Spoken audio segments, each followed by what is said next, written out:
உலகில்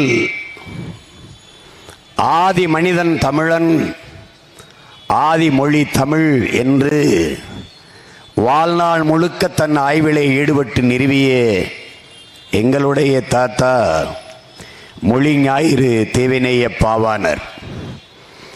அவர் கூட ஒரு தமிழன் தன் இனப்பெருமைக்கு சொல்லுகிறார் என்று நீங்கள் எண்ணலாம்.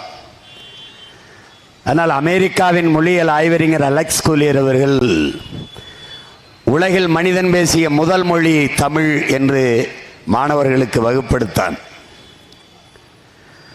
ஜப்பானிய மொழியியல் ஆய்வறிஞர் சுஸ்முகோனோ 2000 ஆண்டுகளுக்கு முன்கள் எங்கள் நாட்டிற்கு வேளாண்மை எப்படி செய்வது என்று கற்றுக் கொடுக்க தமிழர்கள் வந்தார்கள். அவர்கள் மொழியிலிருந்து உயிர் சொற்கள், கலைச்சொற்கள், வேர்ச்சொற்களை எடுத்து எங்கள் மொழியை நாங்கள் செழுமையாக உருவாக்கி கொண்டோம் என்று அவன் பதிவு செய்கிறான். நாம் ஒற்றை வைக்கோல் புரட்சியை படிக்கிறோம். மாசானுவ புக்கோக்காவை படிக்கிறோம். அதைத்தான் இன்று உலகெங்கிலும் ஒற்றை வைக்கோல் புரட்சி என்று பேசிக் கொண்டிருக்கிறோம். அந்த மாசானுவ புக்கோக்காவுக்கு பரம்பரைக்கே வேளாண்மை எப்படி செய்வதென்று கற்றுக் கொடுத்த பரம்பரையில் வந்த தமிழர்கள் நாம் என்பதை அறிவார்ந்த தமிழ் சமூக தம்பி தங்கைகள் புரிந்து கொள்ள வேண்டும். அப்படி முதல் தோன்றிய மொழி, அந்த மொழியை பேசக்கூடிய மக்களின் கூட்டம், அந்த இனம் தமிழ் பேரினம்.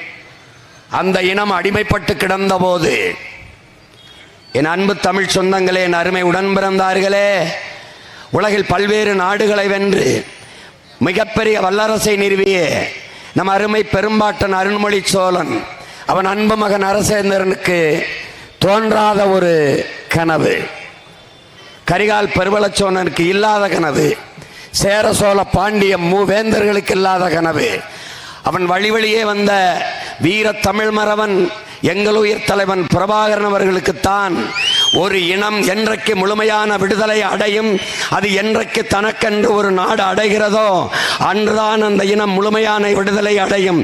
ஆகவே அந்த விடுதலையை என் இனத்திற்கு பெற்றுத் தருவது என்ற புனித கனவை சுமந்து நின்றான்.